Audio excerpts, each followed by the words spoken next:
Hearing none, I'll call for the electronic vote. And this is to approve the consent agenda. Voting is complete. Districts 1, 2, 3, and 4 vote aye. The consent agenda is approved. Item number 7 is a report from the Putnam Development Authority. Matt Pointer, if you could come forward, please, and present your report.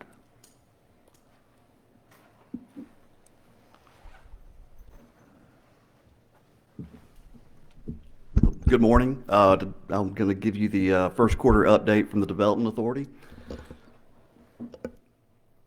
So administratively, the board members will be going through their required training this year as mandated by the Department of Community Affairs. So we're setting that up on their schedule since they are volunteers and have jobs working around that. So we'll be doing that. The schedule is a two-day, 4-hour each day session. So that will be convincing throughout the year. Also, I know you all done with your audit, but we finalized our audit as well. Everything was went fine, but our bookkeeper has been doing our audit on the accrual on a cash accounting system versus the accrual, which is the government accounting system. So we're having to transition away from that, but we think there'll be a seamless transition moving forward as we get our annual audits completed for the Development Authority. Update on the business and industries. We do have an existing industry in Putnam County that will expand this year with the addition of 12 to 15 net new jobs, roughly $3 million investment. We're also working with a company that will be purchasing additional land for a large expansion. As of now, the capital investment and the job creation numbers are still somewhat of an unknown, but we're having conversations with them on their plans. Wanted to give a couple of accolades. Marble Works was named the Family-Owned Small Business of the Year by the University of Georgia. That was a great honor for that company. I nominated Holy Cow last year for the small business during the Christmas season. The Georgia Department of Economic Development selected 7 businesses across the state to highlight on their website, and Holy Cow here in Putnam County was one of those 7 that was featured. So I hope they saw increased sales for their goods. And then finally, APG was honored as the winner of the Best of Georgia Award in the category of Best Business Consulting Firms. They are a technology consulting firm focusing in AI, innovation, and process automation. Workforce development, we continue to work with the Career Academy closely. As I've said before, these students that are in our high school are the pipeline for our future workforce. So the skills they're learning there, the processes they're learning, is valuable for our companies in town to be able to take those students, should they not go the 4-year route, directly to come into these operations and start work. We're also working on the ACT Work Keys program, and I know it's a small chart, but we have 4 goals that we need to hit to become an ACT Work Keys certified community. If you recall, Governor Perdue, this was one of his big initiatives years and years ago, and the signs were, as you entered every community, work ready certified community. So when Governor Perdue left office, Governor Deal it wasn't a focus of his, but Middle Georgia is trying to bring this back.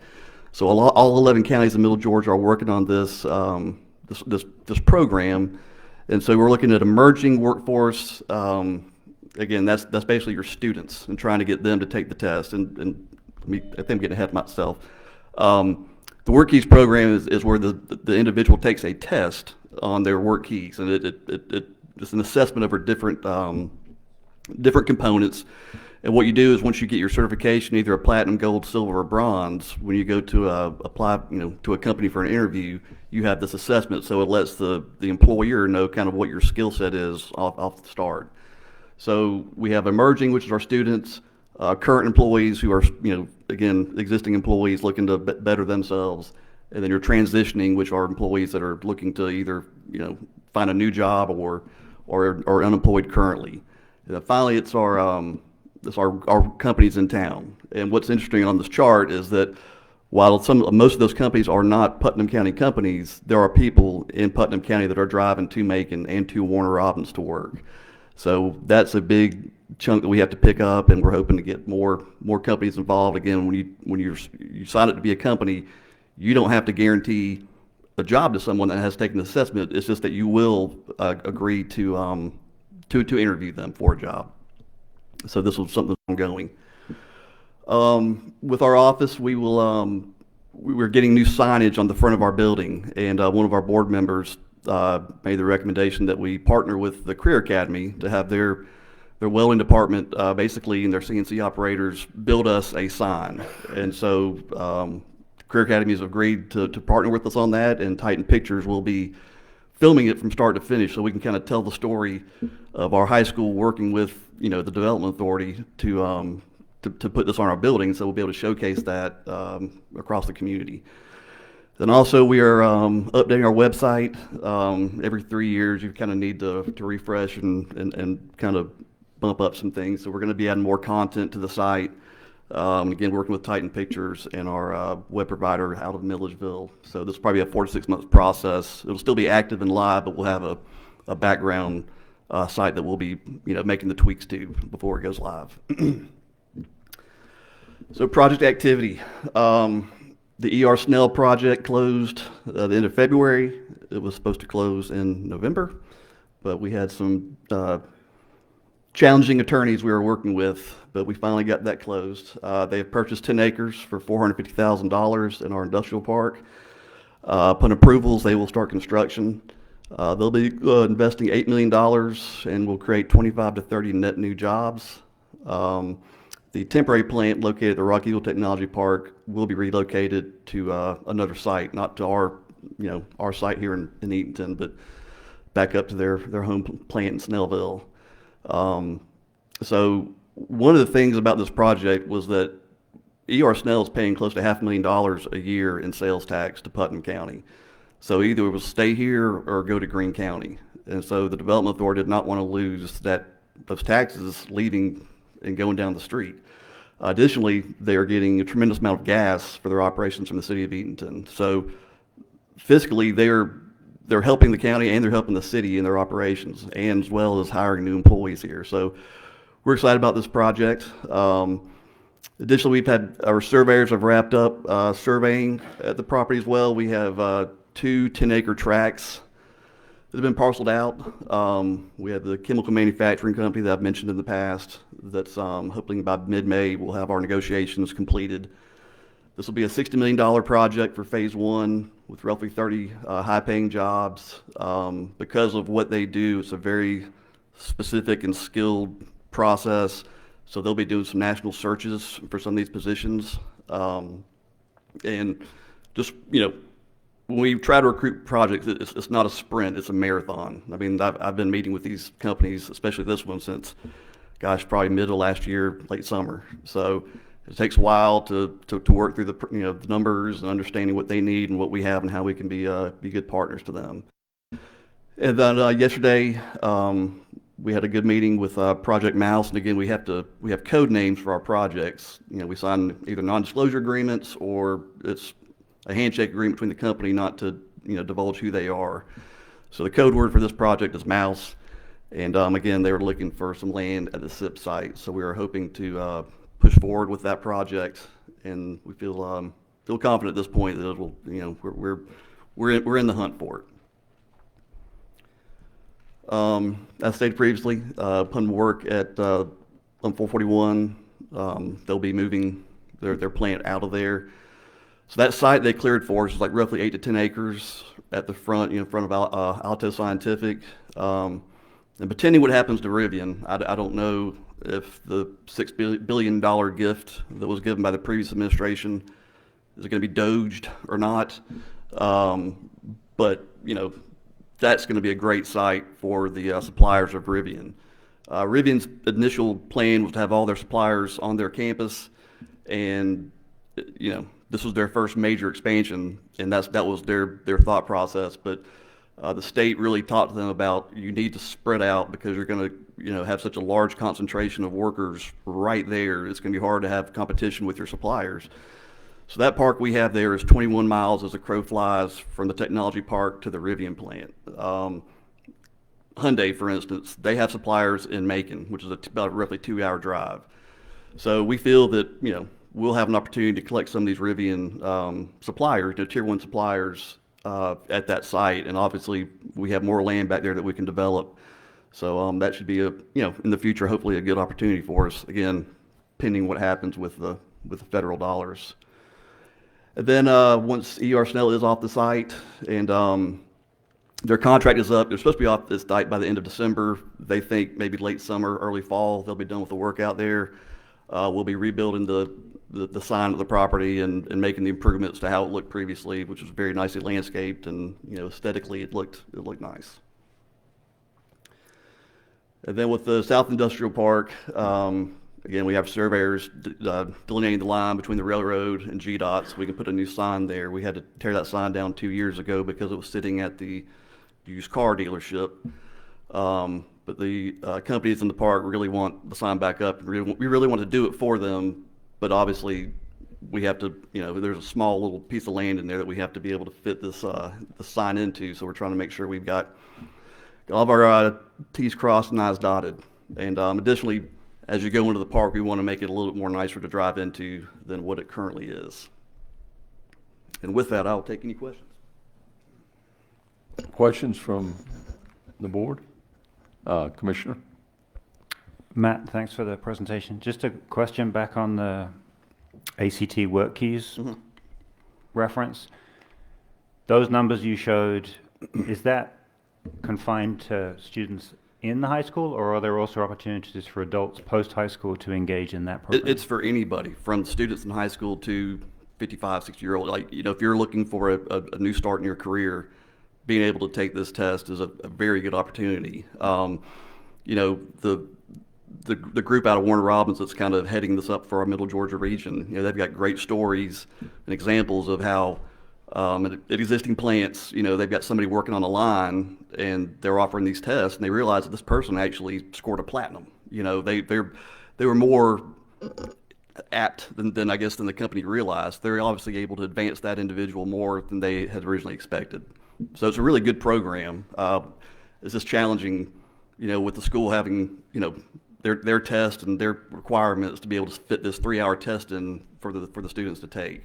So that's been kind of our challenge. Because I think everything else we'll be able to hit, but that's one that's kind of is the student portion. Okay, and what proportion of those numbers are post-high school adults? I don't get that data. So all I know, that's the chart that I'm able to see. I could probably ask them to provide that, but all that flows through that main hub. I just get a snapshot monthly of where we stand. Okay, but if I talk to them, they'd know. Yes, sir. Well, Right. if you see the transitioning and the current, those would be adult individuals taking those tests. Okay. The transition or the emerging are the students taking the test. Right, and I think this is just by month within a single year, but over time? It's up to date as of March 28th. The April report comes out at the end of the month. So this is the most up to date we have. Right, but is it fair to say that the numbers have been growing over time? They were growing initially very quickly, and then it's got very stagnant. And again, we're trying to push out. And I know that like Paxis Group, they've recently signed up to be an employer. So I'm trying to get more employees to be involved in this program. The only county in Middle Georgia that's successfully completed it so far is Pulaski County. But our goals are based on our population and certain criteria. So theirs weren't as as large as ours are. Now making Bibb and Warner Robins, their numbers are 3 to 5 times higher than what ours are in terms of these goals to hit. Okay, thank you. Other questions? Commissioner? Matt, thank you. Yeah, thank you for the report. Very good. Appreciate all that information. You mentioned the students working on the sign for. Have you thought about them working on the sign for the South Industrial Park Well, we could. That's going to be a large project? Yeah, that's going to be a large masonry, sign that's similar to what was at Rock Eagle. I could ask them about the construction, their classes if that'd be an opportunity. Listen, whatever we can get these students involved in to show off and be able to tell the story, I'm all in favor of. Perfect. Thank you so much. Good report. Thank you. Others? Hearing none. Matt, thank you very much. We appreciate the report. Thank you for being here, and it looks like it's going good. Thank you. Moving along to item number 8, this is the short-term rental update. And first, we will call on Monica Evans to talk about licensing. Monica?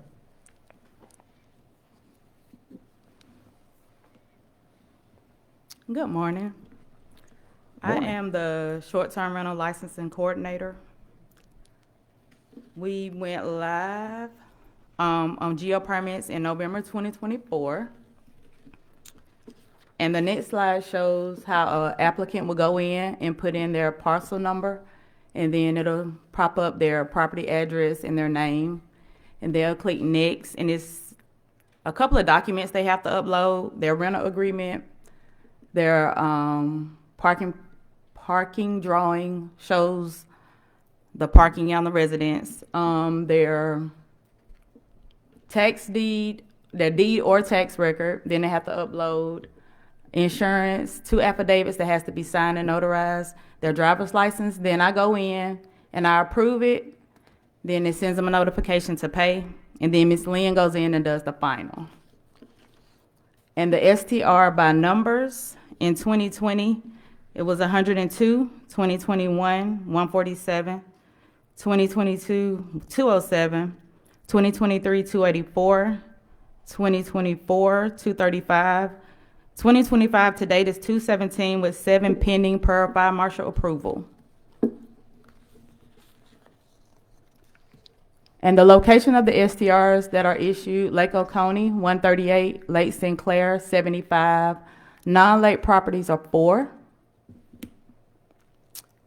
And the zoning of the STR that the license is issued: R1 61, R2 68, RM19, RM341, R1R 35, AG3. And now I will turn it over to Planning and Development for the code enforcement side. Cedric? This is Cedric Moreland, and he's going to talk about code enforcement. Good morning. Good morning. Like he said, I am Cedric Moreland with Putnam County Planning and Development Code Enforcement Officer, one of the code enforcement officers, and one of the short-term rental officers on the weekends. You got my slides ready? If you have a complaint, we have a form here now through Geo that you can put all your information in. That's going to go to my email, any person that's on call email, or the office main email. And we also have a number now that's on the short-term wrap vehicles that you may call, that's going to be forwarded to the weekend warriors when we're out working in the field. That comes directly to our cell phones, and it will go to the office too during the week. During the week, we service these calls, but we're not in the short-term rental wrap vehicles. We're in our regular issued county vehicles. The short-term rental wrap vehicles are only used on the weekends. And the hours now are, because this is a slow season right now, coming into a more prominent season: Friday from 6 to 9, Saturday from 12 to 9, and Sunday from 12 to 9 p.m. 12 noon to 9 p.m., 12 noon to 9 p.m., and Friday, 6 p.m. to 9 p.m.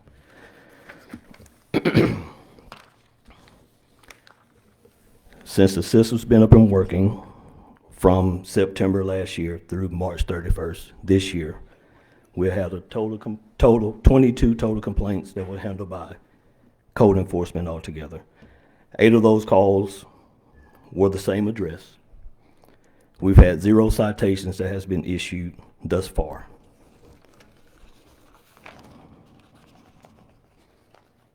That is all.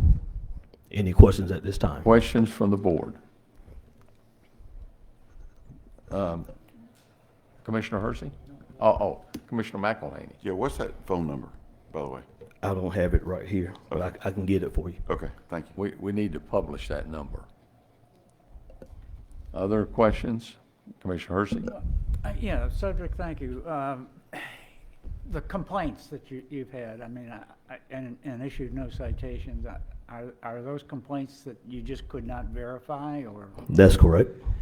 So by the time you got, or somebody got to that site, whatever the complaint was had disappeared or vanished? That's correct. So, you know,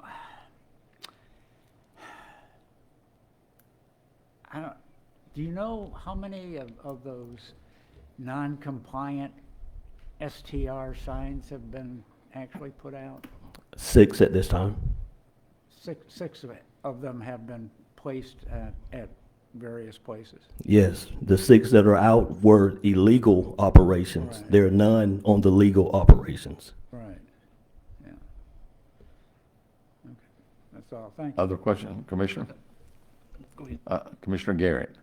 And I had a similar question. So I was imagining 0 citations meant you went there, the problem was resolved, no need for a citation, but it sounds like it's actually you go there and you see no evidence of the substance of the complaint. So my question is, are there cases where the same issue arises again, you get a call saying it's happening again, and that leads to something? Or is it's one-off, you go there, you don't get another complaint, that's it? Both situations. We go there, get another complaint, nothing's found, no evidence that I may use in court. So is no violation. And has that ever led to tension between the person making the complaint and yourself? And they insist there's something, you can't find sufficient evidence, or do they tend to say things have been resolved one way or another? No, they keep pushing, but unless I have evidence to take to court, is no violation. So give me an example of they're complaining about something and you can't find the evidence. I need to have a still, if they're saying there are too many people on the property, I need to see that there's too many people on the property. I need to make sure that's the correct address of that property. I'll investigate what you're saying, but I need to see it.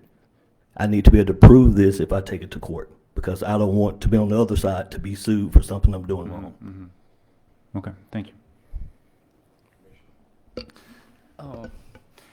The 8 of the 22 complaints were for the same address. Is that the same incident, or is it repeated at the same address weekend after weekend after weekend? The call is from the same address, different calls, speeding vehicles, things that we don't handle Okay. that I take to the sheriff's department. Okay. They need to call the sheriff's department on. Hey, thank you, Cedric. You're doing a good job. Thank you, sir. Any other questions, Commissioner? I have a question for Monica. Monica? Could you go back to that slide showing the number of licenses over time? So, just so I understand correctly, an STR has to get relicensed each year, correct? Correct. Okay. So, the trend, I mean, it seems to have crested in 2023, then come down. This year looks strong, but I guess people get it organized at the beginning of the year. So is it fair to say that we're still trending down a little bit? And if so, why do you think that is? Well, people apply every day. Some days I may have 10 applications. Some days I might have 2. Some days I may have none. And I send reminders so they can pay, so I can issue their license. So it's just really when they submit it. But I sent a mass email out in November so everybody could renew. Okay. So you'd imagine we might be settling at around 230 or something? Might hit the same number? Give or take a few, maybe, yeah. Okay. And is there still a tension between the amount of revenue we get through platforms for properties and the number of licensed properties?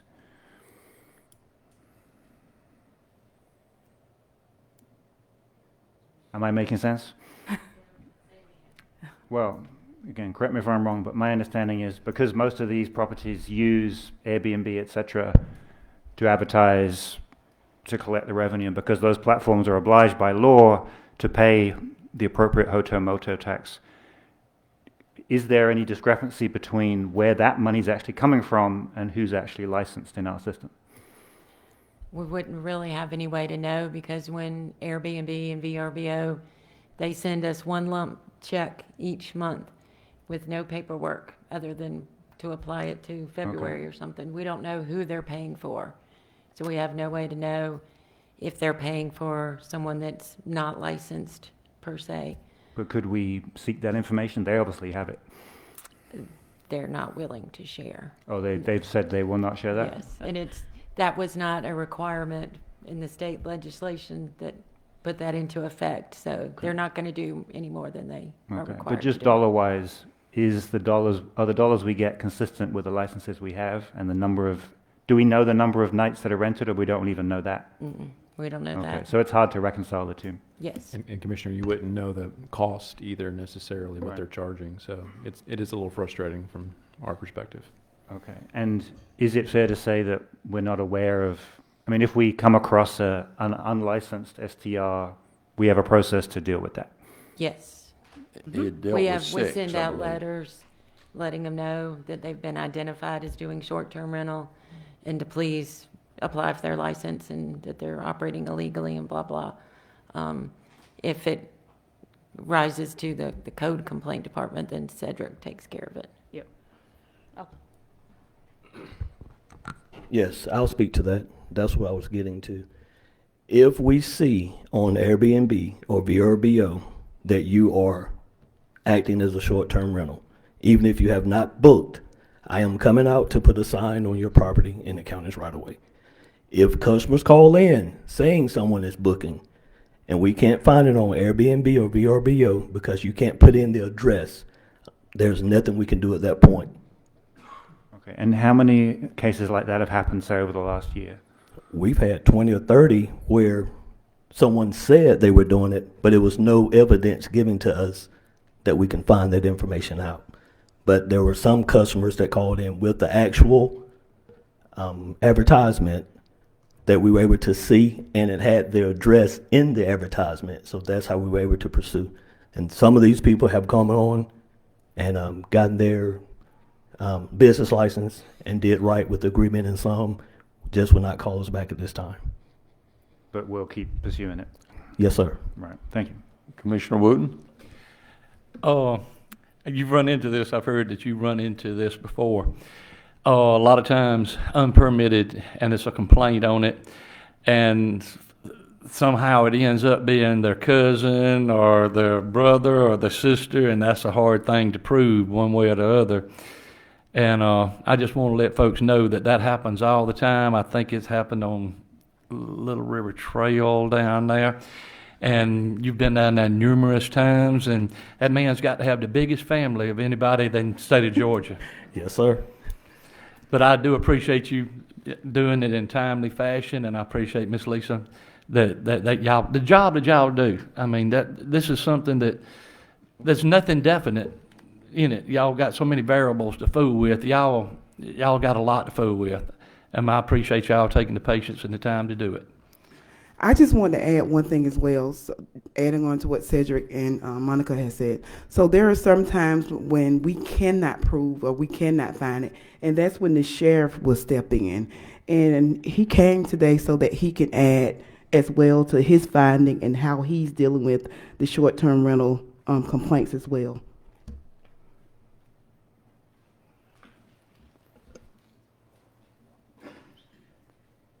I think we're going to have a busy season with this, okay? I've already had a half a dozen complaints, and people have been to see me in the last 2 weeks, okay? I intend to be very intolerant, okay? For instance, I've got a complaint yesterday about one that doesn't have a license, and they've given me the address. I'm not going to send them a letter and say, pretty please, okay? I'm not going to give them a warning. I'm going to give them a citation, okay, when I find out who they are. I don't have access to any of this stuff y'all are showing me, and I need access to that, okay? I have no access to it at all, okay? I've got to find out, I need to see these applications, and you see, this is at 10 o'clock or midnight or at 1 o'clock. That's when we're getting these calls, okay? But they're gonna get a citation from us if we can. That doesn't mean we're gonna be overbearing, but we're not gonna tolerate this foolishness. I'm not gonna tolerate it. I can find out who they are. I know how.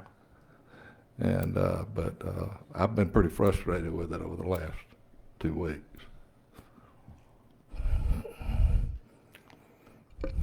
Commissioner? Sheriff, thank you. And when they get a citation, what exactly are they charged with and what tends to Well, happen? it depends on what they've done. Right. They'll go to state court just like any other, just like a traffic citation will. Okay. And We'll could be a see. variety of charges just depending on what they're doing. Depends on what they're doing. Sometimes we're gonna be able to cite the owner, sometimes, or the agent, or sometimes it's gonna be the occupant.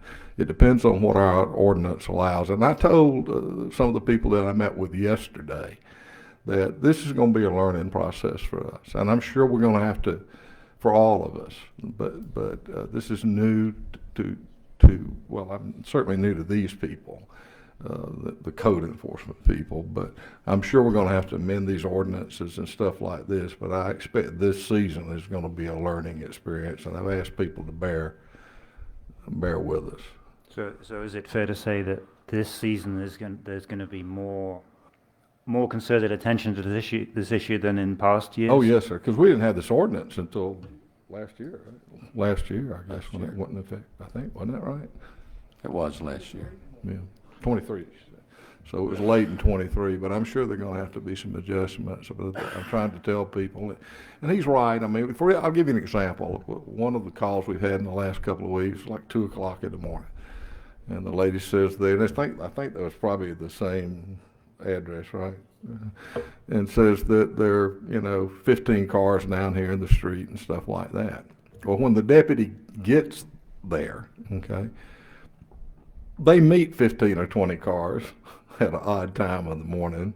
You see what I'm saying? But when they get to the house, those cars weren't there. And I highly suspect that those 15 cars at 2 o'clock in the morning down there on that road probably had been there, okay?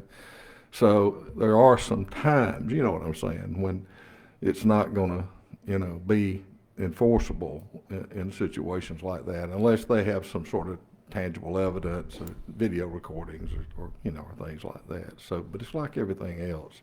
But I think really it's going to be this year's going to be a learning process. But I desperately need to be able to access this information here because I've been needing a copy of an application for a week now. I hadn't gotten it, and I'm just telling you, I'm not going to play with them. Thank you. Other questions? Commissioner Herson? Can you turn your mic on? Monica, I just a couple of quick questions. Of the 217 that we now have registered, how many of those would you estimate have multiple registrations, that are operating multiple STRs?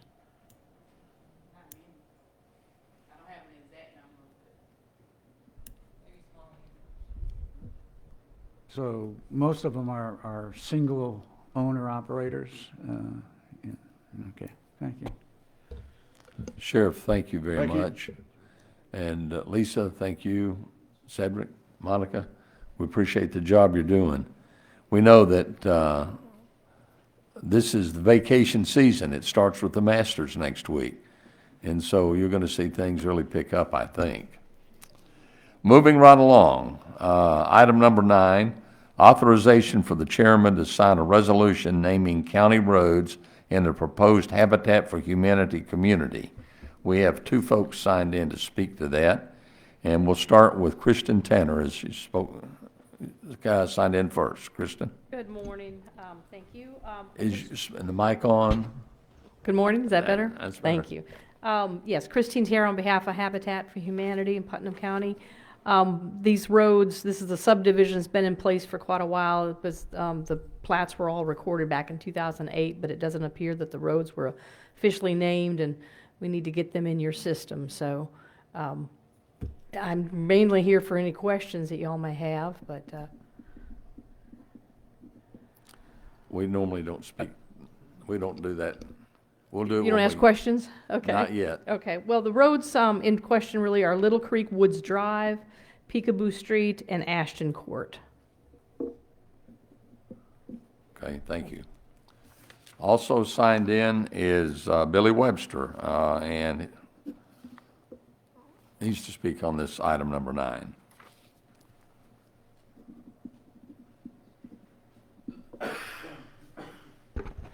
Good morning, Mr. Chairman, Commissioners, staff.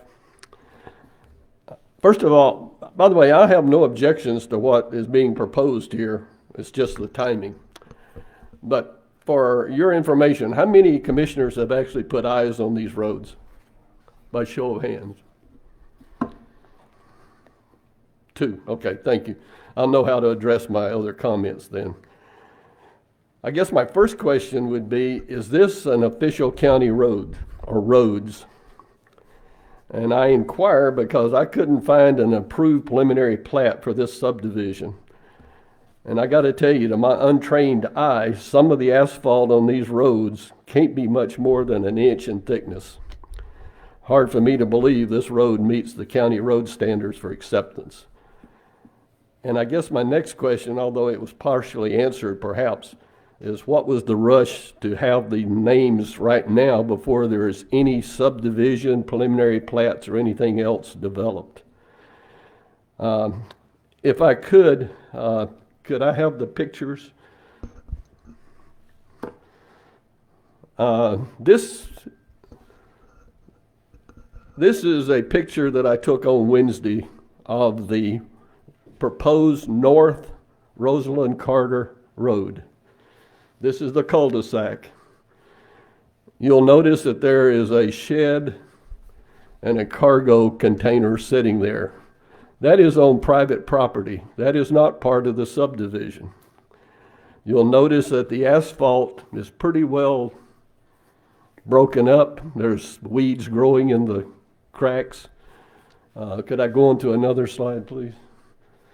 There's a tree that's covering half of one of the roads. This would be looking up north, proposed Rosalind Carter Drive.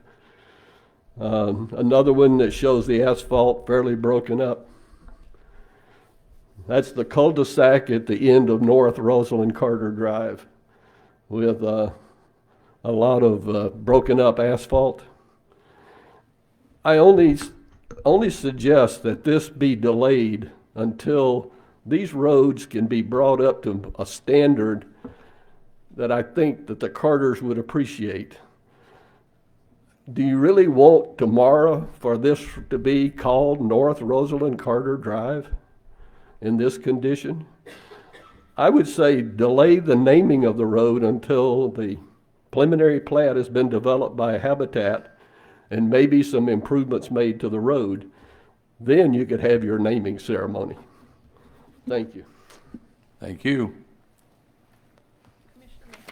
Chairman, may I answer some questions, or do I need to address any We of these can concerns? have you answer questions. We don't go back and forth on comments. Okay. Once it's a motion, and we can have discussion, and we can call on you for questions. Thank you. Those were the 2 that were signed up. Now, I will call for a motion. And the motion is to authorize for the chairman to sign a resolution naming county roads and proposed Habitat for Humanity community. Do I hear a motion? Or unless Paul wants to say. Mr. Chairman, do let's we see. know which roads are going to be named, or? Yeah, hold on just a second. Paul? So just to kind of put this in fuller context, apparently sometime in, where's Lisa, 1998, the planning and development director at that time signed and recorded the final plat. Now, for those of you who may or may not know, that the whole zoning ordinance came into effect in the 96, 95, 96 era, the planning director at that time had a fair amount of latitude with what that person could do.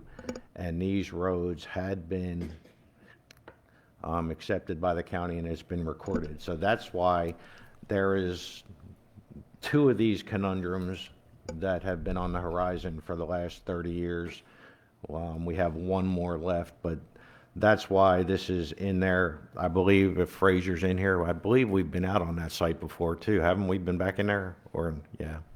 So we have assumed ownership of them. So to try to explain how or what happened in 1998, I couldn't tell you. But we got stuck with these because the plat was recorded at that time. Also, I will make sure they are presentable when in fact the subdivision gets underway. Okay, the roads are there, Commissioner. Now, can I have a motion? The motion would be to authorize the chairman to sign a resolution naming county roads in proposed Habitat for Community. One of them would be Jimmy Carter Road. This is the one going in, and it goes down to a cul-de-sac. And then there was a cross for North Rosalind Carter Road, and when it crosses Jimmy Carter, it would become South Rosalind Carter Road. So there would be 3 cul-de-sacs in there. It's in District 4, I believe. Is that correct, or is it 1? It is. It's in District 4. Okay, District 4. Do you have a motion? Yes, sir. Can I make a comment, or you want to wait on the comment? Let's get a motion anyway. Okay. All right. I make a motion to authorize for the chairman to sign a resolution naming county roads and proposed Habitat for Humanity community off of Avant Road. We have a motion. Is there a second? Second. We have a motion and a second. Now we'll call for discussion. Commissioner Wooten. Yes, sir. Like I said, being from that part of, I think if I ain't mistaken, that was part of when Weyerhaeuser sold a bunch of land all over the county at the time. And a lot of it developed at the same time that the houses up there come up for sale. And we're fortunate that these roads are already taken over. We got down Weyerhaeuser sold a lot of land down in my district, like Landings Lane, Edgewater, that the people are stuck now with a road that is it's not a county road, it's a neighborhood road, and they are just struggling to try to get in and out. This is a good road, a good thing to happen in that part of the county down there, and it's going to really help out with the people living down there, going to the stores, Twin Bridges Marina, and it's right in the middle. You can go to Macon, you can go to Milledgeville, you can come to Eatonton. Good place, and that's one reason I back it. So, and also with the roads, we run into something years ago down on Willow Forest Road. Went in there and fixed the road up, and we accepted it. It was the county standards. Then they started going in and doing construction, and they tore up the road. And we decided after a while we'd patch. And now we're going in there and redoing the road now that all the houses are built, and pave the roads and make them real nice now that the big cement trucks, construction trucks, and everything like that's not coming in and out. Now the road is cracked, but in my opinion, I'd rather them, when they start building, let them go ahead and build and do the roads. If they're going to tear them up, I'd rather them tear up an old road than going in there and fixing a road, and then they tear that road up, and then we'd have to go back and fix it again. Now, and that's just my opinion, reason I made the motion the way I did. Thank you. Commissioner McElhaney. So let me be clear, we in fact do own these roads. They are county roads. Yes, sir. Okay. And Commissioner Wooten mentioned probably what I was going to say as well. I'd prefer to let things happen than go in there and fix it and have to go back and do it again, spend additional money. Thank you. Others? Commissioner Hersey? I'm a little bit confused. I mean, we're just naming the roads. We're not repairing them or doing anything to the roads. And the other question I have is Ms. Tara said she was talking about Peekaboo and Ashton Court. Are we changing their names? Is that what we're You doing? can come forward. Those were the names on the original plat that's been recorded and been approved. So you're changing the names. We're just changing the names of these roads which already exist. We're not doing any repairs and we already own those roads. They're already county roads on our 400 and some center line miles Correct. of county roads. Correct. And I And- believe we're going to address them, all the And addresses. Fraser is delighted to take over. All the addresses will start with 39. So for the president, and 3901 to 3190 or 3999. How's that? But, so all we're doing is naming roads. We're not doing anything beyond that. That's correct. That's right, and, Commissioner Wooten. and there's been nobody living there, and we're very fortunate at the time that nobody's went down and dumped trash and stuff like that down there, because the people are notorious on the dirt road, the roads, like that, they would go down there and dump trash. We've been very fortunate on that, and we were fortunate to have the man donate it, and fortunate that we got the Habitat for Humanity, and they've done a great job all over town. This will be a little village. Absolutely. And it's going to be, I'm envisioning it being a nice thing. Absolutely. Thank y'all.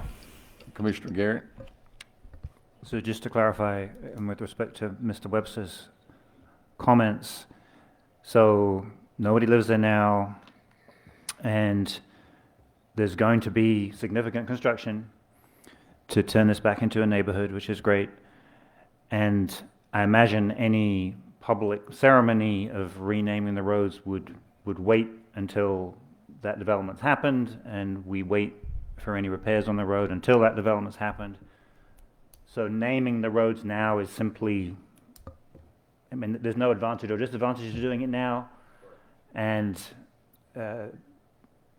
so I think to Mr. Webster's comment, hopefully, Mr. Webster, that satisfies your concern? No. Well, email me later and we'll clarify. But I mean, I'd be happy to hear from Mr. Webster again if he still has some concern. No? Okay. Thank you. Somebody call for the question. Are we ready to vote? No, hearing none, no other discussion, I will call for the question and say vote electronically. The motion on the floor is for the authorization of the chairman to sign resolution naming county roads in a proposed Habitat for Humanity community. And I stated the name earlier and they moved it off, but it's Jimmy Carter Road and Rosalind Carter North and South. Voting is complete. Districts 1, 2, 3, and 4 vote aye. The motion carries. Move forward, please. Number 10. And we have no one signed up to talk about 10. This is authorization for the staff to schedule a public hearing. I'll repeat, a public hearing on proposed changes to the Putnam County Code of Ordinances, Chapter 2. I'll call on the County Attorney Adam Nelson, to explain this item. Thank you, Mr. Chairman. The Board of Commissioners over the last couple of months has been considering the adoption of either policies or an ordinance or the creation of an entity that would oversee recreation, not in a specific control, but in an advisory capacity. And after a work session and working with some of the commissioners, this is a proposed ordinance that we're asking for a public hearing on. Up on the screen would be added in sections 2-141 through 2-149 that would essentially lay out the purpose, the duties, how the body will be put together and how it will operate. The intention is to provide some oversight, at least in an advisory capacity, regarding your recreation services and maybe more specifically the facilities. We've kept it pretty broad, so this body will be able to call upon that entity to take up tasks or duties as you so direct. But specifically, I think the intention is to have a more holistic approach towards your recreation services and to make sure that all of our resources are being put together in a way that meets the needs that you identify for the community. So I can answer any specific questions, but as the chairman noted, under your ordinances, this is the first of two requests for ordinance public hearings. This is not actually a vote on this ordinance. This is a vote to set a hearing to discuss this ordinance. So if between now and the time of the hearing there are some changes you'd like to make or some discussions you'd like to go through, you can certainly do that with this proposal. Again, this is just asking for a hearing to be set. Thank you, Mr. Chairman. Any questions? Well, we'll see if we get a motion and then have any discussion. Do I hear a motion to authorize for the staff to schedule a public hearing on proposed changes to the Putnam County Code of Ordinance, Chapter 2? So moved. We have a motion on the floor. Is there a second? Second. A motion and a second. Is there discussion? Mr. Chairman? Commissioner? I want to make sure that the public has access to the final version, that is, any changes that are going to be made well before that scheduled public hearing. In the past, we've had public hearings in which ordinances have been changed during the meeting. And I just want to make sure that the final version that is going to be discussed and voted on is provided to the public prior to, well prior to the scheduled public hearing. Yes, Commissioner Garrett. Yeah, I'd just like to provide a little more color for people about the thinking here. We have a great recreation department already, some great facilities, some great improvements, particularly for Jimmy Davis Park in recent years, which is welcome. But the thinking is there more we could do, and do we need a different structure to complement the existing structure and the existing funding to help us get there? New ideas, new sources of funding, new focus that might allow us to get certain grants, say, or attract attention or surface ideas that with the existing structure we're less able to do. And in discussions with the attorney, it's become clear to me that the state definition of recreation is quite broad, and it would allow, for example, for us to potentially explore development of cultural and historic sites in the county, as well as recreation in the narrow sense. And I think that has a lot of potential. So nothing is decided yet. This hearing will allow public input, as well as more deliberation from commissioners, but I think it has a lot of potential. Thank you. Thank you. Other comments? Hearing none, we'll call for the question and vote. And what you're voting is to authorize for the staff to schedule a public hearing on proposed changes to the Putnam County Code of Ordinance, Chapter 2. Voting is complete. Districts 1, 2, 3, and 4 vote aye. I will ask the staff to go ahead and schedule that public hearing. Item number 11, authorization for the staff to schedule a public hearing on proposed changes to the Putnam County Code of Ordinance, Chapter 18, Buildings and Building Regulations. And Commissioner Hersey has asked for this to be on, so could you discuss, please? Or could you tell us what you're thinking? Just very quickly, since it is just to authorize scheduling of a public hearing, but what this has to do with is it has to do with nuisance structures that are in the county. And there is a very long ordinance change. There's 10 pages, I believe, of ordinance, but all of it is required by state code. And I've tried to insert with help of our county attorney, a summary or Cliff Note version of what the process for remediating a nuisance structure is. Let me just say that we're not trying to legislate beauty. I mean, this has got nothing to do with the appearances of places. It has mainly to do with either abandoned structures that present a health hazard and that type of thing. Or in the sheriff's opinion, structures that are being used for drug deals may come under this category. But basically, there is a process which allows the property owner to counter any complaint. There will be a court hearing involved in it, and the court order has to be followed. Now, the two things that are different about this ordinance that we have not had in the county before is that a complaint can be issued by any 5 residents or more than 5 residents, but at least 5 residents of the county. Don't have to live next door to the nuisance structure. You can live anywhere in the county, but it has to be 5 residents that sign the complaint that goes to the court.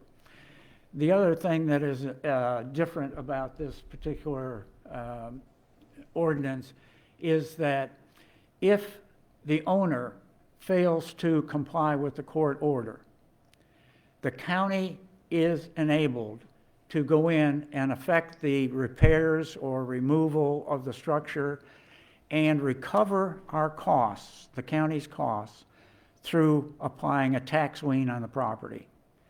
Now, those things have not been possible. I mean, they are incorporated into the state code, but the state code requires us to actually have an ordinance to allow the county to repair or remove a nuisance structure and recover our costs through this tax lien on the property.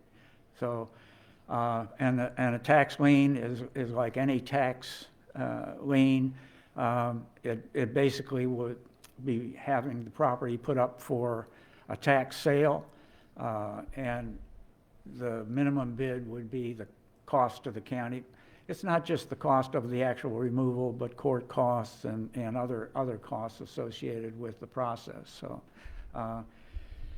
again, this ordinance would allow us, citizens, residents of the county, to issue a complaint, and for the county to recover any costs that we might encumber in remedying the nuisance structure. Okay, thank you.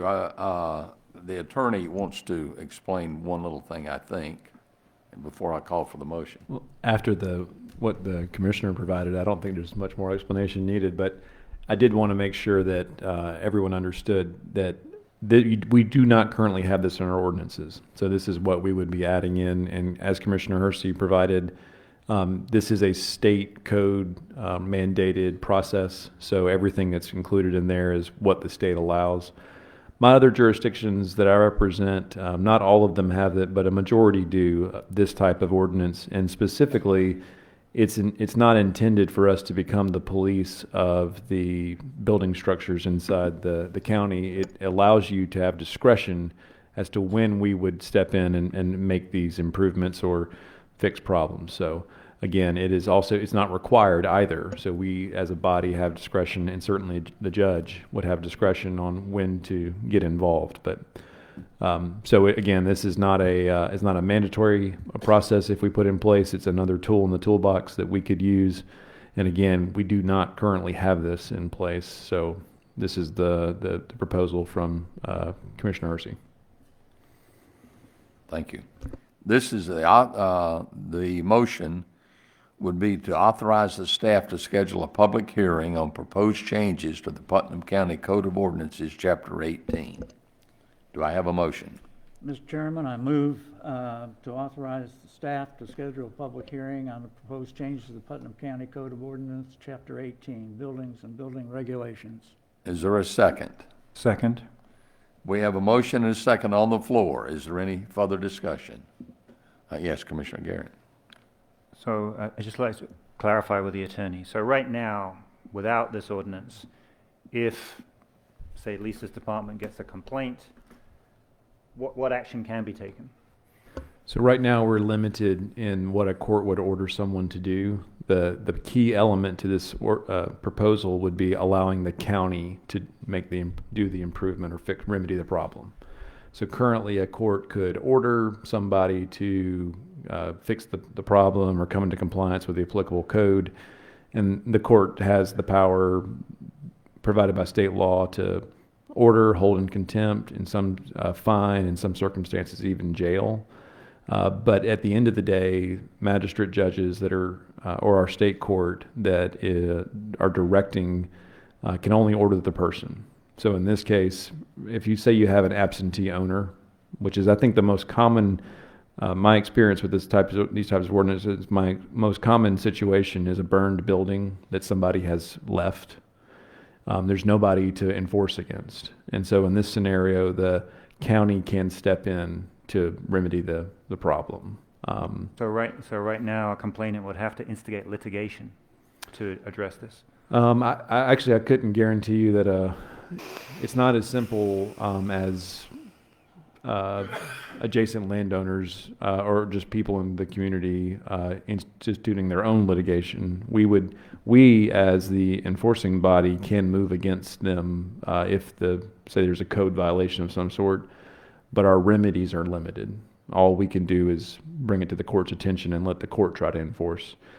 What this allows, in addition to the other things the court can do, the court could also order the county to go and do the repair or they fix the problem, and then the remainder of the ordinance says how we get compensated back for those efforts. And in your experience with the other jurisdictions you work with, have you seen a positive cycle of complaints leading to action, and then the county intervenes, and then the county does get its money back? Well, it depends on the jurisdiction. Obviously, Putnam County, our land here has a lot of wealth, a lot of value, so we're probably in a pretty good position to recoup. There are certain jurisdictions where the property, putting a tax lien on property might make it to where it just sits there. Another problem I've run into is some of my clients don't have the resources to do the repair. Fortunately, I'm not saying we need to get into the business of repairing structures, but we do have the resources that if it was a big enough problem, we can actually go make a fix. I have some of my city clients, if say a building is burned and it happens to be, there's a lot of asbestos in the building, the remedy for that is so much that they actually cannot make the improvement. So it's a little complicated. Again, we have discretion though. You don't have to go out and find every problem. You can take them up on both a complaint-driven basis, but also if, for instance, there's one piece of property that, say, is on the one of the thoroughfares into the county, you might target those before you work on some of the other ones. And severity of problem. For instance, I had a client that had a house burned next to an elementary school, an adjacent property, and that one we had no choice because it was immediately adjacent to, right. As opposed to if it's in a neighborhood and, it's a run-down establishment that's maybe not an immediate hazard, maybe you prioritize that down the line. And it sounds like ultimately there's provision in here for the county to assume ownership if it came to that, and then ultimately be able to sell the property to recoup the investment. Yeah, we've had some success previously with tax liens taken over, but fortunately your county is one where if stuff goes up for sale, people buy it. I can't say that for all my clients. Okay, thank you. Other questions? I just wanted to make a comment. If I ain't mistaken, what the aluminum plant hill right there, all those houses that were right there, if I ain't mistaken, the city went through this with all those dilapidated houses right there that's cleaned up now, right across from used to be the Berean church. I'm not sure which church it is now. We might ask them to see how they went about it, because I think they took land over, if I ain't mistaken, cleaned it up, and then sold the land back to get reimbursed with their money, and just maybe ask them to see how they went through that part of it to get to where they're at today. And the second thing, is this just what we're voting on now is just the schedule for a meeting? A public hearing. Okay, now that's clarified. Thank you. Yes, Commissioner. Same as I said before, if between now and the actual vote there are some changes to the ordinances you'd like to make, we can do that. I will say this though, unlike the recreation ordinance, the proposal is relatively required by state law. So what we have put in place, there's not an awful lot of wiggle room. There might be some, but this is one of those times where the state allows you to do this as long as you do it the way they tell you to. Okay. For example, the Recreation Committee, that's a body you're creating, so you have more flexibility.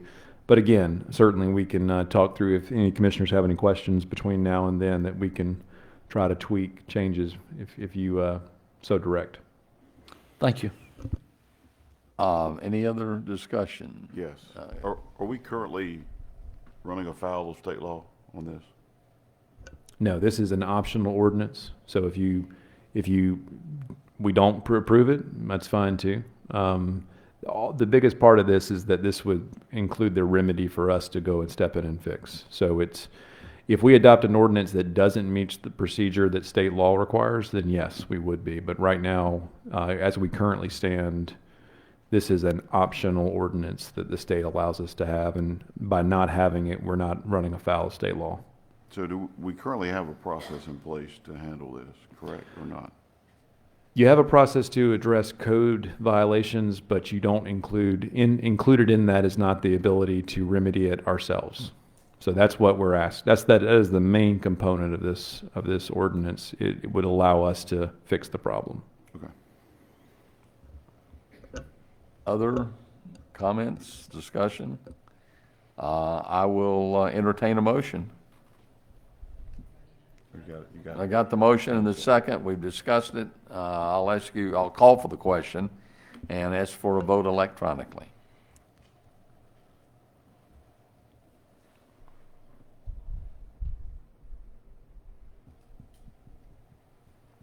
Voting is complete. Districts 1, 2, 3, and 4 vote aye. We will authorize the staff to schedule a public hearing on the proposed changes to the Putnam County Code of Ordinance, Chapter 18. Moving along to number 12, discussion and possible action on Harmony Road widening project. Steve Hersey. Commissioner Hersey? Yeah, and I would invite Commissioner McElhaney, who shares with me Harmony Road, to chime in as he pleases. Basically, the motion would be to instruct staff or authorize staff to obtain an engineering study and potential cost problems with adding a third lane to Harmony Road.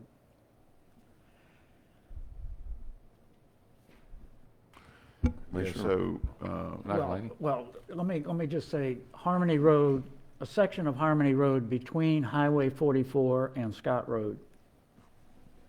yeah, so Commissioner Hersh and I talked about this, and I think this is something worth looking at, but in talking with the county manager, I don't know how long that might be and what's impacting on that. So I think, a little further discussion with him may be appropriate. I don't want to, if it's not a viable thing, I don't want to spend a whole lot of county money on it when it didn't come to pass.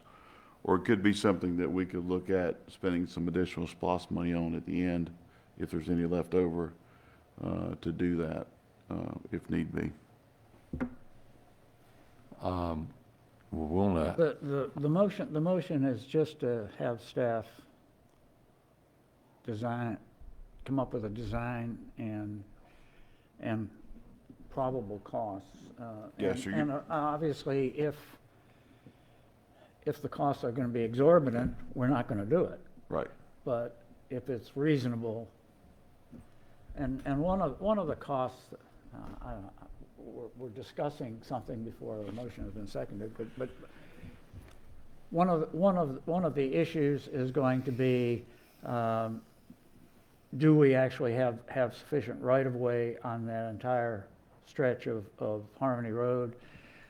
Second question is going to be what utilities will have to be moved in order to accommodate the third lane. And I think those are up to the engineers, to Atlas or whoever, to come up with. Do you have the motion written out? I mean, usually you do, and I can read it exactly. I have several motions here, but not that one. Lynn's got it. Well, let's, if you've made the motion, we'll ask Lynn The to read. motion is to authorize staff to obtain an engineering study and probable cost estimate for adding a third lane to Harmony Road between Highway 44 and Scott Road. Okay, now we got it. We have a motion on the floor. Is there a second? And then we can discuss. Second. We have a motion and a second. Now discussion. Let's see, Hershey made the motion, so he gets the first. Yeah. As I think we've already said, the question is, what is it gonna cost us and can we afford it? I know everybody hates suicide lanes, which is what this third lane would be. It'd be a right-left turn lane. But the problem with that stretch of Harmony is that there are so many small businesses along that road. We also are looking at a residential development, which is going to be, we don't know yet, may require a bypass lane for, I guess it'd be northbound traffic. It might require a left-hand turn lane for northbound traffic. Certainly, it's going to require a deceleration lane for southbound traffic, which is going to add to the width of that road anyway. If the Helms Farm project materializes, that is also going to require a left-hand turn lane, according to traffic studies. So we're going to have two left-hand turn lanes within, I don't know, a half a mile of each other, and how long those going to be, I don't know. Fraser might be able to give us a better idea of that. But anyway, with all these small businesses along that road that people want to make a left-hand turn into, either going north or going south, it just appears to me that reasonable to go ahead and get a study done as to what it would take to do 3 lanes. To do 4 lanes on that road, I think would be just not doable at all. I don't think we have the right of way. I don't think we, the demand would be for that. But I think a 3rd lane, which would allow left-hand turns all along that road into the businesses, would be a reasonable, at least for the time being, and perhaps for the next 5 to 10 years, suitable for that stretch of road, if we can afford it. Commissioner McElhaney? Yeah, definitely. There's a lot of traffic, and it's just going to increase. And so, whatever we can do to keep it moving, I think is something we could consider. But again, cost is a factor, and so that's where I stand. Commissioner Wooten? Yes, sir. No doubt it needs it. Cost is going to be something exorbitant. But another thing that we need to look at is for the engineer, the study and the engineer. I don't want to go pay $300,000 or $400,000 for a study and an engineering thing and then not do it. And that would be just money thrown out the door. We just got to look at things like that also. And I know it can't get done without the engineering and study, but I would love to just kind of sit on this thing for a little while and see how the T-Splosh comes out. And I'm thinking, County Manager, for this engineering, if we had some T-Splosh left over, could we use that too, or would we want to use that for the roads? The T-Splosh was spelled out for the roads, so. Just yeah, mainly for the that's- road, no studies or anything like Yeah, that? we didn't put anything like that in there, but if SPOS 10 happens to pass, you could put it under the road category, or see if we, over collect on SPOS 9 to any great deal to pay for the study. With SPOS 10 not passing, we're sitting on a lot of projects just to see what happens through November. So Is it needed out there? Yes. Is it costly? Yes. How much and the ultimate cost of the project are the biggest decisions you all have to consider. Yes. Am I out of line with the study into engineering? I wouldn't hazard a guess, but I'm sure it's going to be somewhere over $100,000. Yes, that's what I'm thinking, and I'm not a procrastinator, but I think my thoughts is we just need to kick this down the road until we get money more definite for the project. Commissioner? So we're not putting a timeline on this. This is just to authorize them to do it. So it's not to be done tomorrow, right? Is that right? Okay. So there is a possibility to hang on and wait if it's costly and if we need to do that. That's even in including the study and the engineering of it. Well, Is that figured in? Is that what you want to do? Put it off too? well, we're just authorizing staff to do it. There's no timeline on when they have to do it. Okay, sounds good. Commissioner Garrett? Just for my information, for any big project like this, is a study necessary, or is there another option where you just put out an RFP and, I mean, what are we studying exactly? The viability, the what? We don't know what the terrain is, how much dirt's going to have to get moved. Typically, the engineers provide quantities to the builders, and they'll tell you how many tons of asphalt, how many tons of aggregate, how many cubic yards of dirt, and things like that. So all that's known, and that's what the contractors are bidding on. Okay, so this is standard practice to get an independent For assessment before we go out for an This level RFP? of detailed, yes. And I couldn't tell you how much, if any, right away we got to figure out, or where the utilities are. If one side is more preferential, do we go 25 feet to the left and only 15 feet to the right? All that has to be decided. And our engineer is all former GDOT retirees who know what the law says, the specs say, what the curve should be, what the taper should be, what the lane should be, what's the length, the width, all that stuff. So, And, I mean, as everyone's acknowledged, and I'm sure you'd acknowledge, there's more and more pressure on this particular stretch of road. So, sort of in the back of your mind, what was your plan before this motion to try and tackle that question? oh, it's a great idea. I'm afraid the numbers are going to come back somewhere in the $4 to $5 million range. Is what scares me. Right. So, But what's the alternative, I suppose, is what I'm asking. I'm sorry. What's the alternative? There is none. You send them down Harmony, or you send them down Scott Road. Right now, I believe the latest numbers we saw in the traffic study were there were 27,000 cars that passed by that spot a day. So a lot of them go left, a lot of them go right, and about 7,000 to 10,000 go down in Eatonton. So it's needed. It's going to get worse, but we deal with these decisions every day. You weigh the cost of the project versus the benefit at the end. But from your point of view, there is some strategic value in getting ahead of this by commissioning a study. Right, is the benefit. Okay, thank you. There's another thing that we haven't talked about, and that's stormwater runoff. And that gets to be very expensive, and that would go into the study, obviously. But how many businesses, a lot of businesses down through there, so if we have a 40 or 60 foot right of way, maybe make a difference too, because you have to go buying property. There's lots of things to go into study, there's no doubt. Yeah, let me just say, Mr. Chairman, that, number one, a lot of that I know has an 80-foot right-of-way.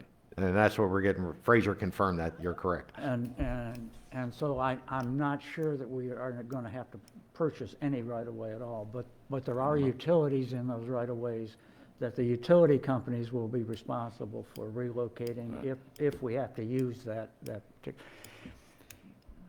There's one other point that I want to make, and that is that there is already a development going on, and there is a controversy over whether that particular development, it was a residential development, needs to have a left-hand turn lane installed or a right bypass installed. I'm not sure how long they can wait. They're gonna have to do one or the other, apparently, soon, unless we're able to assure folks that we're going to have this third lane, in which case it would absolve them of the need for their left-hand turn lane or their right-hand bypass lane. I don't know how long people are, can wait to do that. So, I mean, if we're talking about waiting years for the study to be done, I think that's not going to work. How soon will we know if there's excess money? Well, that's up to the county manager, I guess, but the real point is, if we're talking about millions of dollars to go into this project that we're probably not going to be able to afford it, we will probably have to wait and maybe add it to SPLOST number 3, T-SPLOST number 3 as a major project. I can see that. But I would like to know if we can possibly do it now to help out with this ongoing project. Let's at least find out if we can afford it. Other discussion? Let's see, I don't believe we have a motion at this Yeah, we point. do. Do we have a motion? Do we have a second? Okay, we have a motion and a second on the floor. And before we vote, I'll have that motion read again. It's authorizing the staff. The motion is to authorize the staff to obtain an engineering study and probable cost estimate for adding a third lane to Harmony Road between Highway 44 and Scott Road. Everybody understands the motion? I'll call for an electronic vote.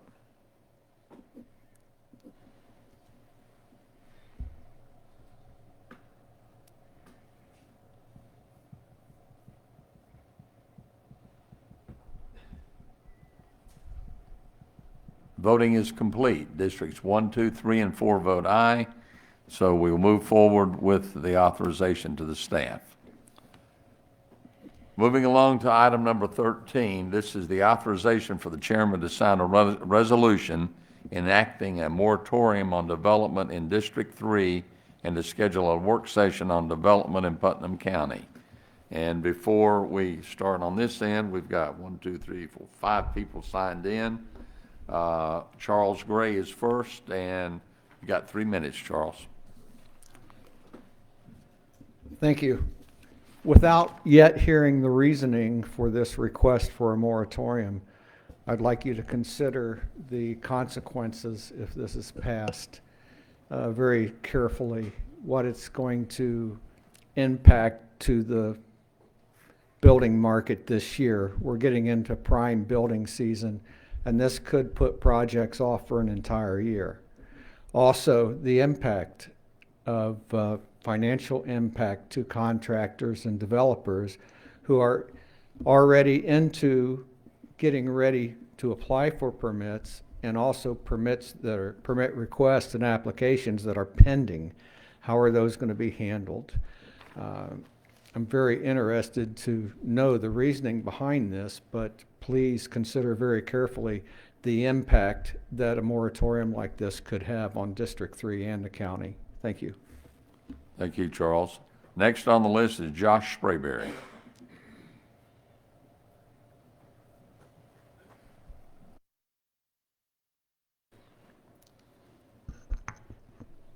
Thank you for your time this morning. I would just request that in looking at this agenda item that the commission would consider not placing a moratorium on District 3. As many of you are aware, we're in the middle of about a $175 million project. We've already spent over $17 million to date on that project, and that project will require additional permits for parts of it, such as the villas, the marina, and the wastewater treatment plant. And so any moratorium on that will put our entire project in jeopardy. I think we all know what that project means to this community in terms of what could be a crown jewel for this community, being able to bring in additional sales tax dollars, tourism dollars, and just a really nice project for the county. I also look outside of our project. We finally have a grocery store coming to District 3, and I think that's a huge important add to our community for the density that we have, the sales tax dollars that we're currently losing to Greene County, crossing the bridge to go shopping and whatnot. So I think of the growth there, the additional growth on Scott Road, the housing that we see coming up Pea Ridge, and kind of coming up Old Phoenix, those additional housing, you know, our hotel is going to create 150 jobs. And so I think, where are those people going to come from? Do we want those to be Putnam County residents that might be moving into the new Harmony Road development, if that comes to fruition, or these homes that we see along Old Phoenix and related? I know we also have a cheer gym that's looking at locating to Putnam County, bringing in additional kids for recreation and those sort of things from surrounding counties. So my kind of message to the commission is just think about what this sends to the outside world. You know, I don't think we need to be a county that's pushing people away. I think we need to embrace the development that's coming to Lake Oconee, and that we need to get our fair share of those people coming in, and that it doesn't just go to the east side of the bridge. Thank you very much for your time. Thank you. Next is Tracy Sutherland. And did I pronounce Sutherland, is that correct? You did, thank you so much. I'm going to go ahead, I'm the representative for Mr. Brandon Burgess, who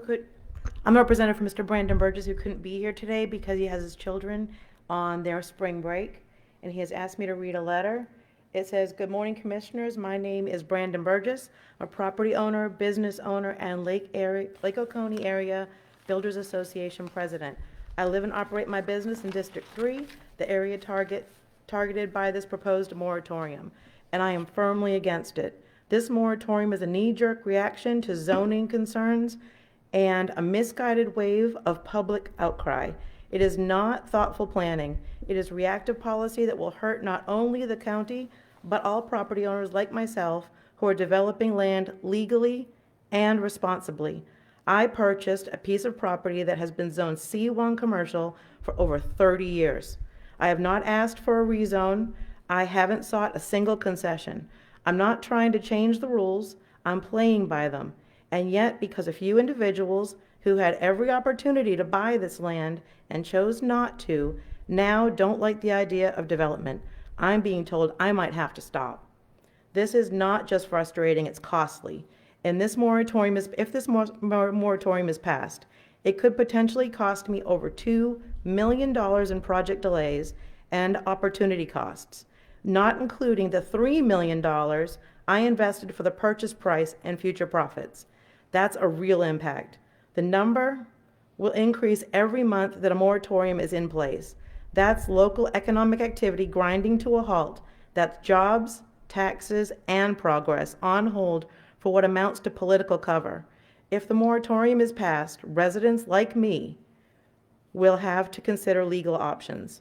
I understand the importance of thoughtful zoning and smart growth, but this resolution doesn't solve zoning problems. It simply pauses all progress and penalizes people who are following the rules. If the goal is to improve development standards, then let's do that through an open and inclusive process, not through a blanket freeze that punishes lawful development. I urge you to consider the bigger picture. District 3 is growing, and it deserves smart leadership, not reactionary policy. Please vote no on this moratorium." And in my 33 seconds, I would like to say I am the owner of Lakefront Brokers. I've been a realtor here for over a decade, and this morning I went ahead and pulled just the lakefront because I wanted to make sure to get you the most concise number as possible. Right now, there are 13 homes on the market and one under contract that are lakefront in this zone. There are $14 million worth of assets on the market. If these houses can't be built on and people can't have building permits issued, then there's a possibility that these people could go ahead and lose potential buyers. Thank you. Thank you. Next on the list is Todd Savola. Todd?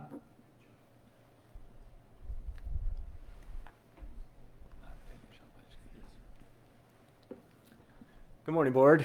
Good morning. Thank you for having me. I'm a commercial real estate advisor and broker. I've been in the market 24 years. We've got a project in District 3. So I just want to applaud you guys. First of all, smart growth and smart development makes sense. I just think that the lack of notice for developers and property owners, I just found out about this on Monday, really puts us all behind the 8 ball. So I'd suggest you just table it and, you know, give plenty of notice so people can make public comment that is more advised, right? I would also say that if you decide to go ahead with it, to think about modifying it. So right now it talks about both zoning and permits. So, you know, I would limit it so that it's only for zoning, and that it would not be a moratorium, but instead, like the previous resolutions, you would just be scheduling a public hearing to discuss those items rather than a moratorium. As Charles Gray and Brandon's letter said, that there would be a lot of damages to the landowners. Land values, loan interest, lost income, millions of dollars to delay existing projects. You also have a process already for the comprehensive land use plan. I don't think that's been updated since 22, and that really is the state's method for dealing with this exact issue. So it gives lots of public hearings, lots of public input, so you get community buy-in. Then you have a long-term land use plan that can be codified into the zoning ordinance so that you're comfortable that things that are being approved by P&Z and the board are consistent with that plan and what the community overall would want. That limits county exposure to lawsuits, and it limits monetary damages to the landowners and the developers that are in there. It's a slippery slope, really, when the county tries to take the role of a developer and their legal use of their bundle of rights. So you really need community buy-in for something so sweeping. So I'd like to suggest that you consider that, using that comprehensive land use plan and a lot of notice and public hearings in advance. And I, for one, would be happy to participate in a steering committee or whatever you would put together that would seek input from stakeholders and professionals in that industry. Thanks for your time. Thank you. Next is Derek. Is it Daniel? Derek Daniel? Yeah, Derek Daniel, built local light commercial residential builder here in the area. I was a public servant for Putnam County for 17 years also. I just wanted more of a clarification because the initial read was just building permits. So does that encompass your residential building permits, your remodel renovation permits? I wanted some clarification in that area. And, you know, kind of like the gentleman was talking about earlier with the commercial property, we have residential properties that are the same way. I've got clients that have invested anywhere from $10,000 to $17,000 of their personal money working up to getting to the point of pulling permits. So we're not at that point yet, and they've already invested that money. So if that moratorium would cover that as well, some of those longtime residents would be out that $10,000 to $17,000 that they had invested. So it's not only the big guys that it would hit, but it's the local residents that live in that area and are planning on building or doing a renovation remodel based on the initial read of the moratorium. And that's all I needed, was just a little bit of clarification. So thank you. Thank you for your time. Thank you. And the final is our county attorney has received a letter that he will discuss here real quickly before we get to a motion. So members of the commission, I believe, and Lynn can affirm that this morning you received a correspondence from Dillard Sellers attorney Jeff Haymore on behalf of Mifflin Investments LLC. I have read the letter during this meeting. I will suggest to you that it is a threat of litigation related to any actions we may take. I can't really give publicly an analysis of the material or the subject matter, but given the threat, if you so choose as a body, you would be allowed to go into executive session to discuss its contents and for us to discuss the merits of the claim. Obviously, this may be conditioned on what action you take, but in rare circumstances, this body can convene in executive session to discuss certain matters, and this would cover those grounds. So if you so choose, I don't mean to stop your conversations. This is not something you have to do now, but if during your deliberation on this particular item, you feel it's necessary to go into executive session, we can do that. And specifically, I will say, if you're going to ask me specific questions about the legality, I would prefer to provide that in executive session in order to give you a more unvarnished look at what has been presented and what may come as a result of action or inaction. Thank you, Mr. Chairman. Thank you. Item number 13 is authorization for the chairman to sign a resolution enacting a moratorium on development in District 3 and to schedule a work session on development in Putnam County. Steve Hersey. Commissioner Hersey. First, let me thank members of the audience who spoke. I really do appreciate the input, and I've gotten numerous phone calls, emails, and I do appreciate all of that information. And I would as part of this motion, do want to have a public discussion of the future of land uses in Putnam County. And while I'm restricted to District 3, I would invite certainly the other commissioners to join in that discussion so that we have a county-wide idea of development. Because of the numerous phone calls, you'll now see that the resolution for the moratorium does not include any permits. It only includes rezoning applications and major subdivisions. A major subdivision, according to our ordinance, would be only for a parcel which is divided into more than 4 separate parcels. So a subdivision, for example, would be a major, if you have 50 or so parcels that you're going to try to develop. The notion behind this is simply to, as Mr. Chavala said, do 2 things. We need to have a discussion about what our future land use map really looks like, and are we following it? If we have a commercial corridor, say along 44, going into Eatonton, how wide is that corridor? We need to specify that so that everybody who comes in and wants to invest in property knows that they are investing in a commercial property or they are in an agriculture or a residential property. The second thing that again, probably in our conversation with Mr. Chavala, was that I would like to see planning and development use conditional uses in place of a lot of the rezoning that goes on. And the reason I would like to see that is that a conditional use ties the property owner to a particular plan. If that plan is not executed, then the conditional use disappears because it is not done within the 12-month period that the ordinance calls for.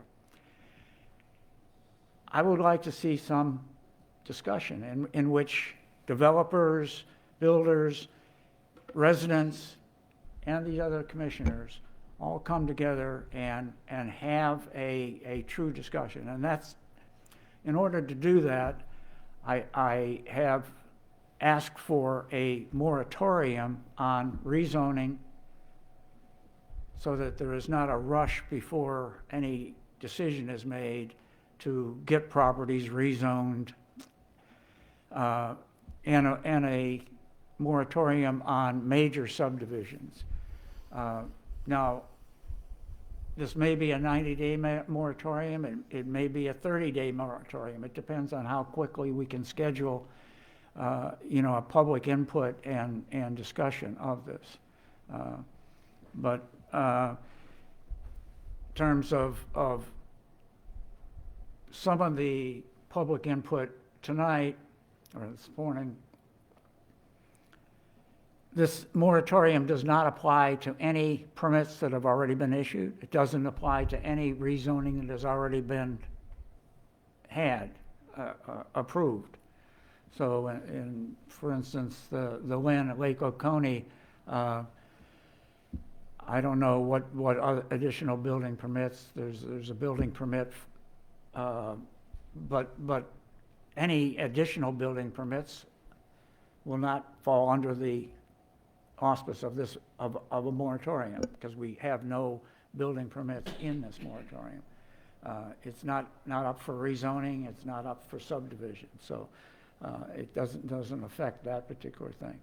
Any subdivision that has already been approved through the TRC and that process, will not be affected by the moratorium.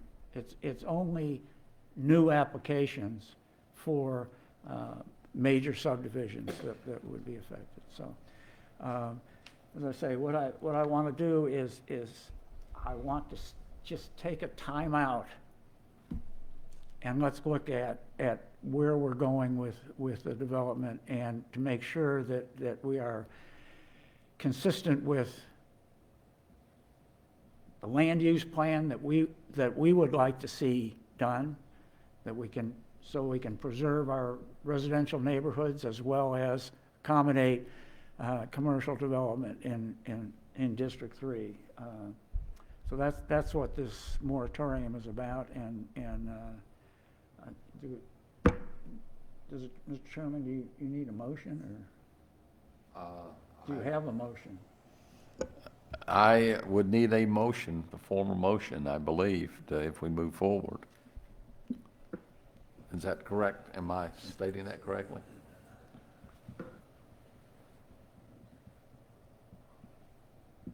Okay, so the motion that I would propose is to authorize the chairman to sign this resolution enacting a 90-day moratorium on major subdivisions and rezoning in District 3.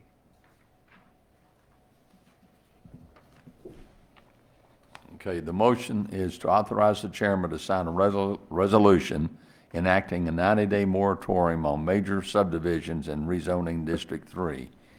And my question is, we've got this document that's been showing. Is that the document that you're authorizing? And it only applies to, I'm asking because this is what's on the screen. Yeah. Okay, rezoning and major subdivisions are the only two things that are included in the moratorium. In terms of major subdivisions, it's no new submissions or approvals by the TRC. That's the Technical Review Committee.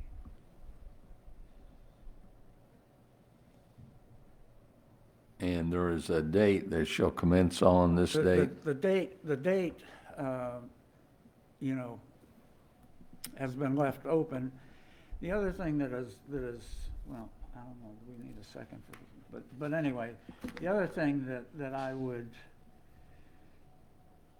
not object to if there is an amendment is that in the paragraph up from section 1, where this is restricted to the 3rd district, that if any other commissioner wishes to have their district included in this, that I would not object to any amendment that would change that from the 3rd district to multiple districts or whatever. Okay, we have a motion on the floor. Is there a second? Second. We have a motion and a second, and now it's time for discussion. Commissioner Hersey made the motion. We'll ask you first if any more to say. I don't have much else to say except that there is a companion motion to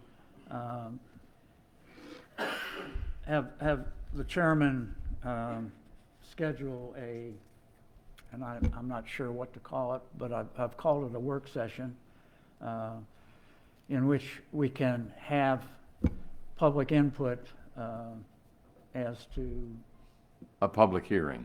public hearing, if you want to call it that. I mean, I didn't know what the exact term might be, but I believe we'll vote for the but first, that'll and then be we can add. yeah, that'll be a second. That would be a motion. second motion, I believe. And Okay. let me just add to this that while the resolution is for a 90-day moratorium, that it does specify that it can be terminated by the board prior to that 90 days. So the dates would be today, beginning today. We're already past 11 o'clock, aren't we? Okay. Tomorrow. So that would be April the 5th through whatever 90 days is after that. Commissioner Garrett? Yes. So I can certainly support the idea of a public discussion about development. But my concern is that a moratorium may be disproportionate and unnecessary and potentially distracting.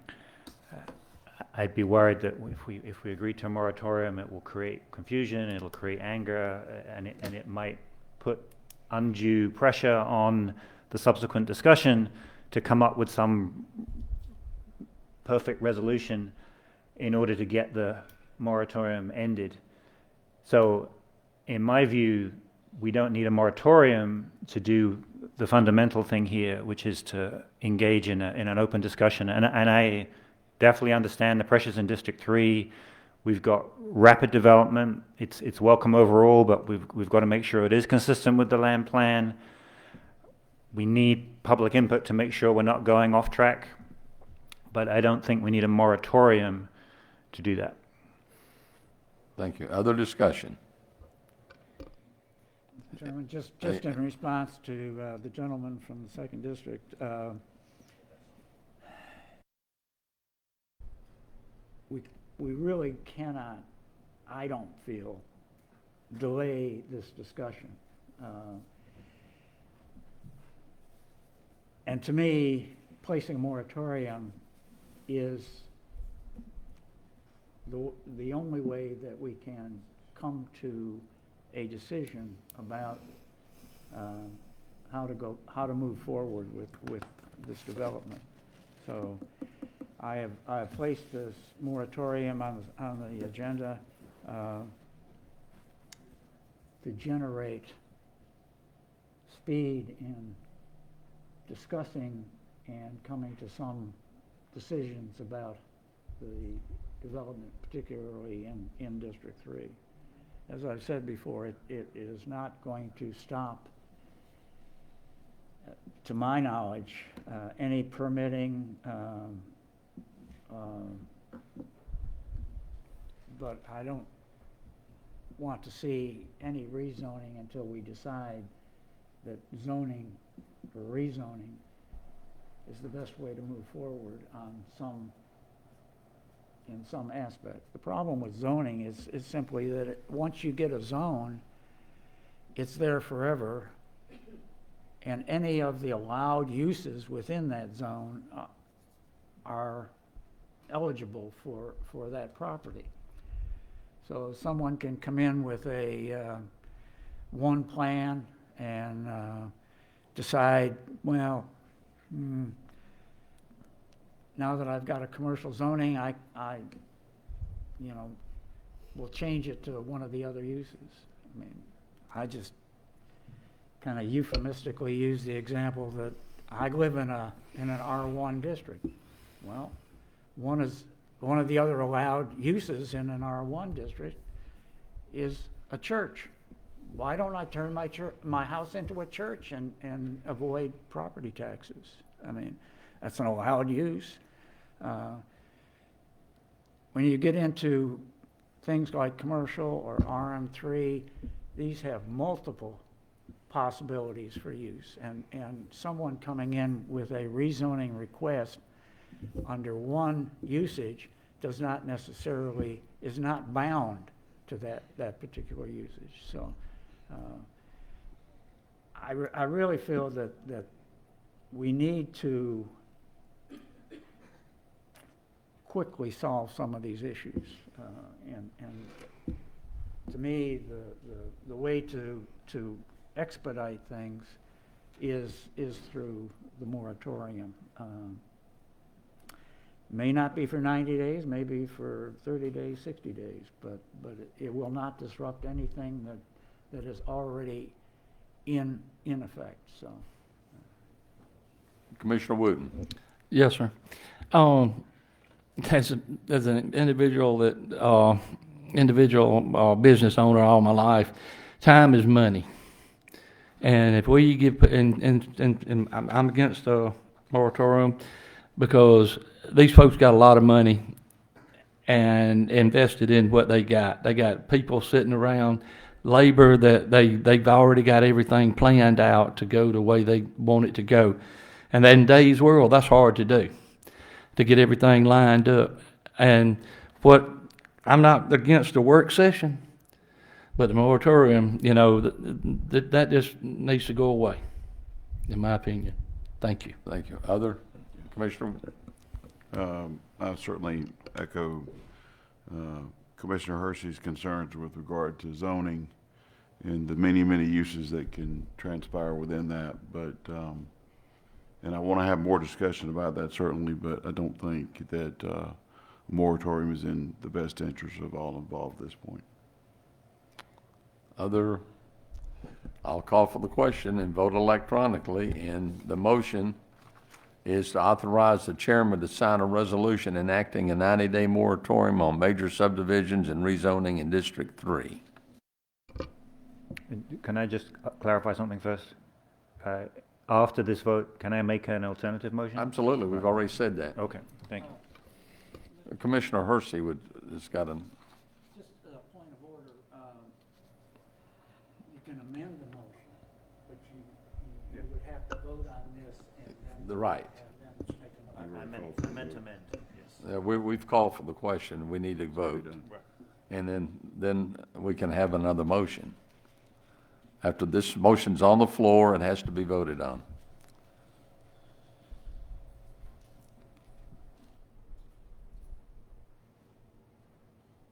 Voting is complete. Districts 1, 2, and 4 vote nay. This motion fails.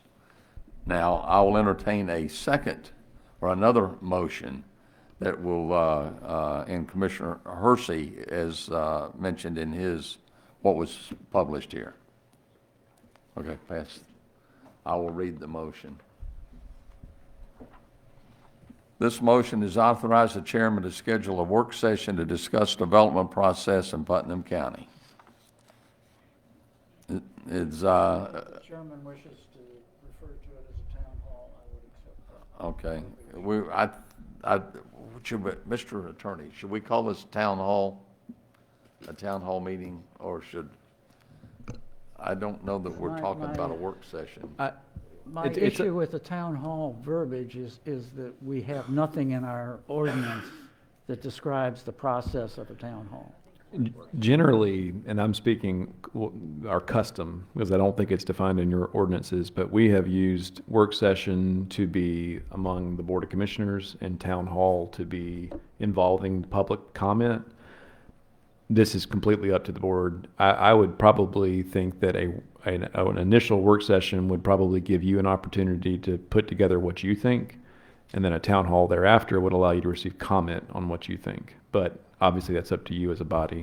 Within a work session, we could always suspend the rules. You could also do them at the same time. Yeah, I always eat big meals before I come to Putnam County, so y'all have no problem going for the full time. So it's up to you as a commission on how you want to set what you want the public to consider. But I will say this. When you make changes to your zoning ordinances, in addition to the regular requirements for notice to the public on changes to ordinances, there's another element of notice that has to be involved with the Zoning Procedures Act. So there will be plenty of opportunity for the public to weigh in on any proposed changes you might make. So the work session, as I understand it, would be the commissioners would have a work session. And then we'd have a town hall meetings to involve the public. Is that, have I described that properly? But just to clarify, I know work sessions public can attend, but it's a smaller setting. Right. Is that okay? Are we together? Well, my intent of this was to have a meeting in which we do get the public input. And so it wouldn't be a work session, it would be a town hall, I guess. My understanding of what we're proposing is a work session that will be open to the public, but a small meeting where we as commissioners can get into some of the detail, set the scene, and then follow that with a town hall where there'd be substantive opportunity for public comment. Okay, we have that motion on the floor. Is there a second? We're here discussing. Second. Okay, now we can discuss further. If this is good, we'll call for the question. Authorization of the chairman to schedule a work session to discuss development processes in Putnam County. But do we want to also reference the intention to have a town hall? Now, we can have discussion on that if you'd like. Oh, I see. Well, I second the motion. And we've had it seconded. Oh, sorry. I third it. Any other discussion? Hearing none, I'll call for the question. We'll vote verbally. And District 1, how do you vote? Aye. District 2? Aye. District 3? Aye. District 4? Districts 1, 2, 3, and 4 vote aye. The motion carries. We will, they have authorized the chairman to schedule a work session to discuss development processes in Putnam County. Moving along, and I thank each of you. I think we've had a good discussion and a good meeting on that. I'll call on our county manager, Paul Van Hout, for his report. No report today, sir. County attorney, No report, Mr. Chairman. District 1, No, this time, sir. District 2, Just briefly to commend the Butler Baker Alumni Group for their very successful luncheon a couple of weeks ago, and great attendance. A lot of money was raised, and as I think I may have mentioned, the mortgage on the school was ceremonially burned, which means that after more than a decade, the alumni are now 100% owners of the property, and that's going to free up resources to continue to develop this important site right in the heart of the city, right in the heart of the county for all kinds of valuable community uses. So I commend their efforts. Thank you. District 3, Let's all go to lunch. District 4. Is it on you, sir? No report at this time. I have one announcement, and that is we have a work session on SPLOST 10 projects. It's scheduled for Friday, April the 11th. That's a week from today at 10 a.m. in 203. That's the room over there. I'm sorry. Is it here? Okay. It's this big room. And again, I'll re-announce a work session on SPLOST 10 projects scheduled for Friday, April the 11th at 10 a.m. in this room. Hearing no further things, I'll ask for an adjournment. So moved, Mr. Chairman. We have a motion to adjourn. Is there a second? Second. A motion is second. Is there further discussion? Hearing none, we'll call for the question and ask you to vote electronically. Districts 1, 2, 3, and 4 vote aye. This meeting is closed.